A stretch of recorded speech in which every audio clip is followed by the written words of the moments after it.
mga kapamilya, kaibigan, kapuso.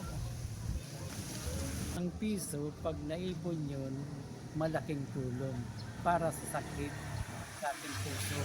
Kasi gusto kong gumaling at bumalik sa aking pagsasayaw. Kasi namimiss ko po ang pagsasayaw. Diyan po ako nabubuhay. Kaya please, tulungan niyo po ako. Maraming salamat po sa inyo lahat. God bless. Ito, may biyaya agad ang iyong piso para sa puso.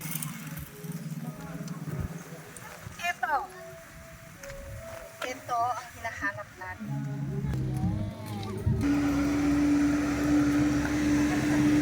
Makali. Saan mo nagtakadi? Di gani mo patri.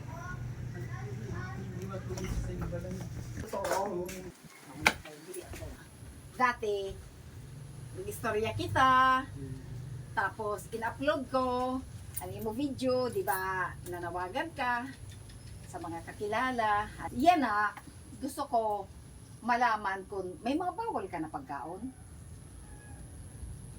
Mga kuwan. Kasi yun mo lahat sa ito, nagsasabi mga bawal ako sa mga noodles. Ang pero, ang mamantikal at talaga diri na sa maasa. Ano sabi ng doktor? Kaya, sila amin na sa marang sityo. Dapat mo liwat. Ang bawal ko na sa, warga bawal na pagkaon. Kuhan, ang mamantikal at saka maalat na ito. Sa mga ano,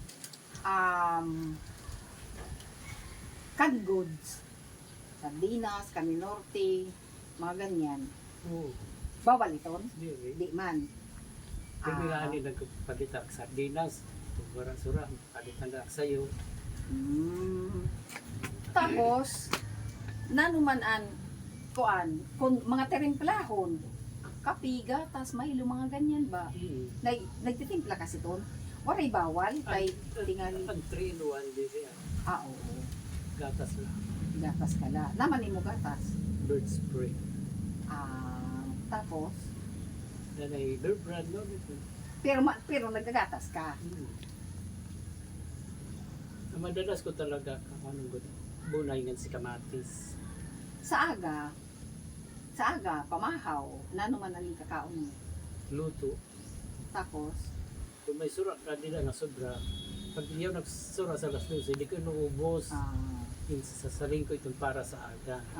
Para pag mata ko. Hello everyone! Please subscribe my YouTube channel, Ate Diday Vlogs.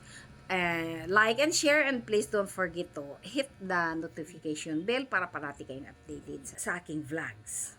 And for today's video, ay atin pong binalikan si Manoyoyoy para sa isang munting sorpresa. Yun ang dahilan kung bakit ako ay nagtatanong kanina kung ano ang mga bawal at pwedeng kainin niya.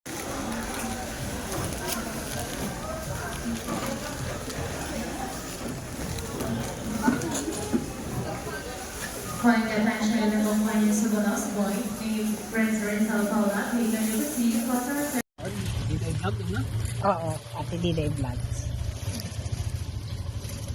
Tayo ay dadako na sa ating beneficiary para tayo ay magbigay ng biyayang handog ng isang kapatid sa PMCC 4th Watch na isang seafarer.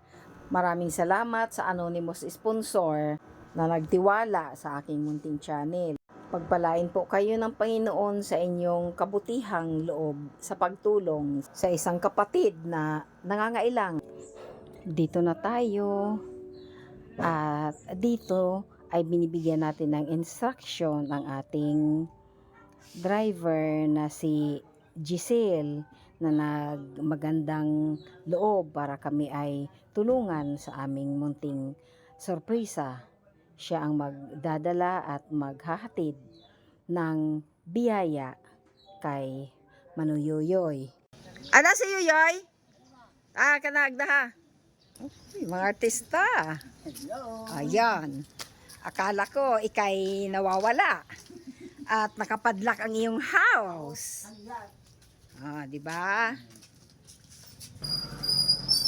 Tayo ay papasok na sa kanyang munting tahanan. Oh! Okay ba yan? Praise the Lord. Upo ka na doon sa iyong trono.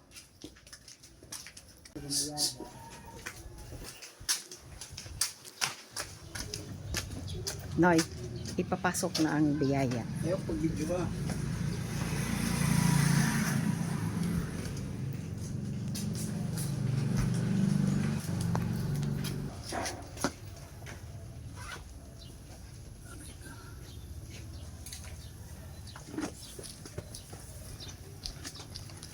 Ako ay mayroong sorpresa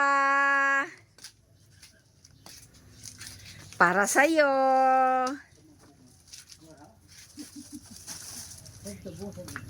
Ayan.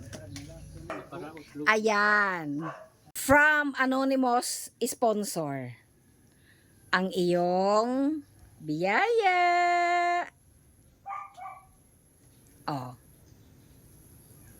Ano ang masasabi? Natutulala. Siya ay walang masabi. Bakit? Sino man po siya, maraming salamat po sa biyaya na binigay mo sa akin. Malaking tulong po ito para sa akin. Kung sino po man siya, God bless. Kayong magsawang tumulong sa akin at Diyos mabalos.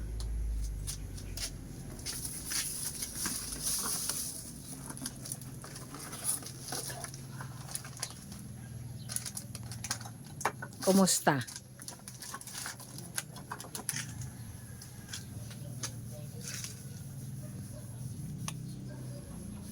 Relax. Basta, yun na. Pasalamat na lang uli. Maraming salamat po sa biyaya na to. God bless. Salamat po sa Ate Diday sa yung pagtulong sa akin. Kung di dahil sa iyo, wala ito ngayon. Maraming salamat po Ate Diday Vlogger. Hindi lang yan. Hindi dito nagtatapos ang biyaya sa iyo dahil ipag-pray natin na may tumulong sa iyo para ikaw ay mapacheck up sa iyong karamdaman. Oo. Uy, kabungga daw sa area ko. Oy, dito pwede saruhan para dito sa may karamdaman. Yoy, kabungga. Yes. Joke ko lang yun. Sponsor. Ito ang mga kaibigang tunay na parating nandito. Yan ka, cupcake. Kabungga. Oh. Sa sponsor. Diba? Salamat sa sponsor. Diba? Support kay Ate Diday, vlog, Adina, may ikaw na kami Yoyoy. Yan, Yan. sponsor. Mga guest, ali si Manuyoy, hingo ko namon kay siya nga DI, dance instructor. May sakit, kaya dili namin nakakaupot pagsayaw. Nangarap man kami sa iyo bulig, kay kunyo mahibulig ka, mga miskan dito, kay barado ya heart sa iya kuan barado, kaya may nisi yan na. Ay, salamat kay Ate Diday, kay naghatag siya support, and vlogger, na taga San Jose, naghatag yapon ka kamay nga mapansin man sa katawhan, sa bugos, sa kalibutan o diin man. Adi man sa Manuyoy, nag-araw kami bulig para masuportahan taman ng tawon. Kay mga man mahibulig, kay wala man kami kapas, nga mga ikasidi ay niya, wala amay ko. Pinakamaganda sa lahat, matulungan siyang madala sa tamang doktor. Ano? So mag-iipon tayo ng piso para sa puso ni Manoyoyoy. Wow! Tama ba yan? Tama. Piso para sa puso ni Manoyoyoy. Nananawagan kami sa mga naging guest. Sa guest. Sino man na kilala sa kanya, nasama siya nga DI, nga nag-amang kami lang bulig, na makachika man lang siya. Kaya kung kami nga, pag-asahan kami, ba man kami bulig sa iya, kaya pag kami waray, amo lagi ni mo. Mabuligan na kami. Wow! Praise the Lord. Thank you sa support. Nandito ngayon, mga kalingap, mga kapartner, sa bahay ni Manoy Yoyoy, ang kanyang mga kaibigan. Ito ay mga DI. Si Carnot, si Lolong, at syempre ang bonggang si Nars Maki. Ayan.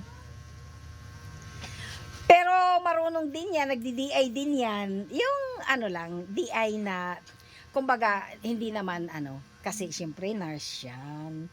Pero sumasayaw, marunong. At, kasi, doon sa interview ko kay Manoyoyoy kahapon, tinanong ko siya, di ba tinanong kita kahapon, ano ba yung gusto mo? Gumaling ka ba? O okay na sa'yo yung binibigyan lang ng sponsor ng biyaya at pagmamahal? O magpa-check up talaga tayo? Na, kasi malakas ka pa naman, di ba? Ayan o. Oo.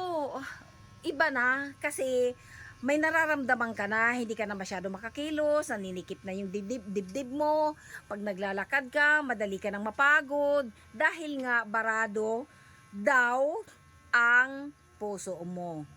Barado ang daluyan ng ano yun, Nurse Maki? Arterial. Ha? Para mayroon siyang clot doon.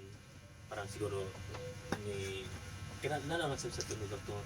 Sigurado nga na ugat sa puso. Ay, ugat sa puso. Sa puso. Okay, yon. Eh, baka naman kasi, Nurse Maki, inom siya ng inom ng gamot na, kasi yung nag-continuous na lang, kino-continuous na lang niya ata yung dating resita niya, bili lang siya ng bili. Kung tama ako, hindi ba dapat may follow-up check-up ba yun? After 3 months na pag-take ng gamot, may follow-up check-up yan. Yun. Kasi another naman laboratory yan, pwede mo naman doon kung may pagbabago ba sa kanya. So, Nangyayari ba yan? kailangan ng check-up talaga niya. Marap check up. Oh, tignan nyo nga yan. Patuloy lang siyang umiinom, waray siya turo check up. Paano naman yan? So, ito yung concern ko sa lahat po ng mga gustong tumulong, ang may mga nakakaluwag sa buhay, yung may magandang puso para sa puso ni Manoyoyoy, humihingi po kami ng konting tulong. Ang project po ni Ate Diday Vlogs ay piso para sa puso ni Yoyoy.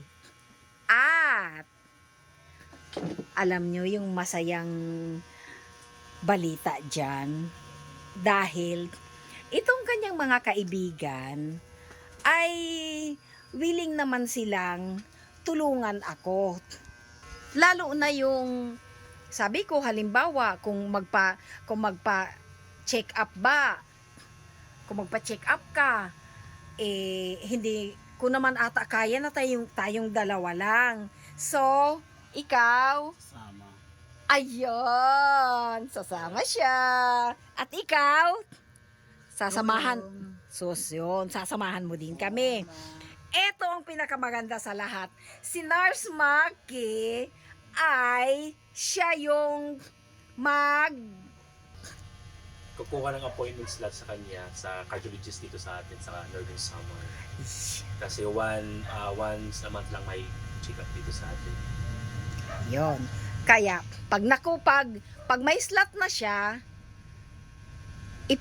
dadalhin na natin doon si Manoyoyoy. At, para po naman doon sa gustong tumulong ay wag po kayong mag-atubiling mag-send via GCash.